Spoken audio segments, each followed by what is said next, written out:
How to make categories on Acuity Scheduling. Hello guys and welcome to this new tutorial. In today's video I'm going to show you how you can make a category into your Acuity Scheduling appointment types or the services.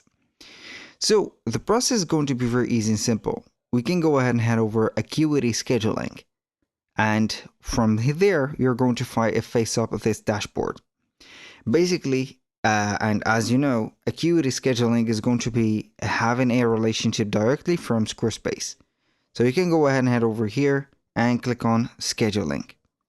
Now on the Scheduling, we're going to have something like this. Now what we're going to do is going to be very simple. Head over the appointment types and we're going to find everything. So from here, we're going to find some examples. In my case, I have created some categories and some services. The categories are going to be named just like that. They are going to be either names, abbreviations, or whatever that you're going to put. In my case, I have chosen some abbreviations like CNS and GC.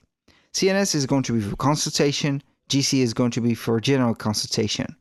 So it doesn't matter a lot for the nomination. You're going to be free to choose.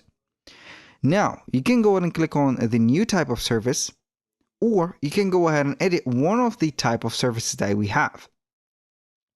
You can go ahead and click on edit on one of the services. Scroll down and you're going to find category. Creating a new category is going to be starting from here. So you're going to give a service a certain category. So you can go ahead and have it, for example, I don't know here, DF, maybe. You're going to click on save. You're going to find that you have added a new category, which is going to be DF. So you can go ahead and add a new type of service with a new type of category, and it is going to be the case. So with that, we have set up the organization of the categories. If you want to add, for example, an item or a service from another category to this category without adding another service or reordering it, you can go ahead and click and drag to reorder. So I click, drag, and I have reordered this to that. I'm going to do the same thing just right there. And here I have two services in this category and one here. That was all for today's video. Thank you guys for watching. I hope that you have enjoyed the content and I hope to see you soon on the next one.